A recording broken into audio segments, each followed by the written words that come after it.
Namshukuru Mwenyezi Mungu kutupatia fursa hii ya kuwasalimu, na mimi napenda kuwasalimu katika jina la Bwana wetu Yesu Kristo na kwa jina la mama yetu Bikira Maria.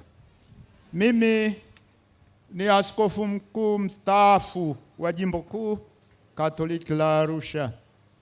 Ni Baba Dominic Mavula pamoja na washiriki wenzake wa ofisi yake waliniomba nije siku ya leo, na kawaida yangu nauliza wajibu wangu ni nini kwenye siku hiyo. Wakaniambia wajibu wako ni baraka. Kwa hivyo ninachokuja hapa kukitoa kwenu katika kumshukuru Mwenyezi Mungu kwa miaka yote hii 30 ya uwepo na utendaji wa Radio Maria Tanzania, nikimshukuru Mungu na nikitimiza wajibu nilivyoombwa na Radio Maria Tanzania.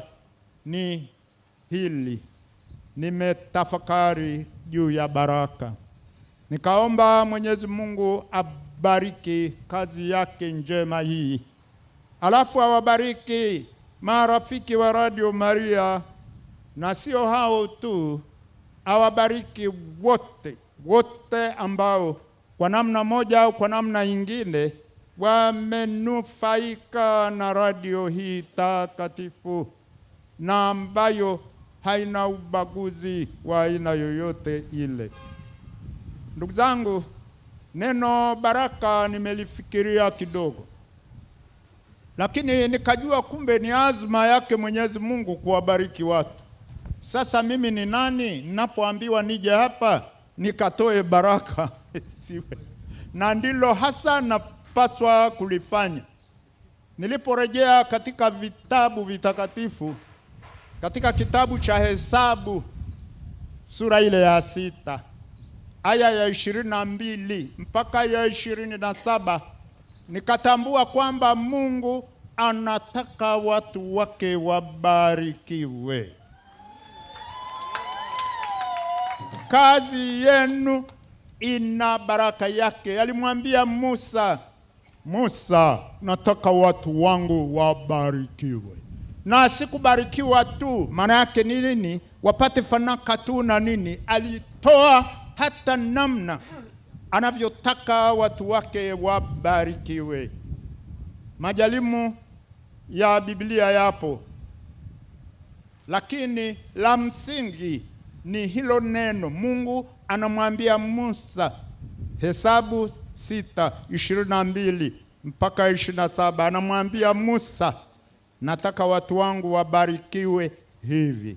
Lakini hasemi nataka watu wangu wabarikiwe tu hivi hewani hawani. Musa anaambiwa, na Musa anatumwa awaambie makuhani. Kwa hivyo ninapofika hapa kusimama kwa niaba ya makuhani, wajue kwamba Musa aliambiwa umwambie Aroni kuhani mkuu, na kuhani mkuu hapa katika jimbo hili, katika majimbo mengine tunawajua, wanao pia wanahusishwa na jukumu hili la kuipitisha baraka ya Mungu kwa Radio Maria na watendaji wake.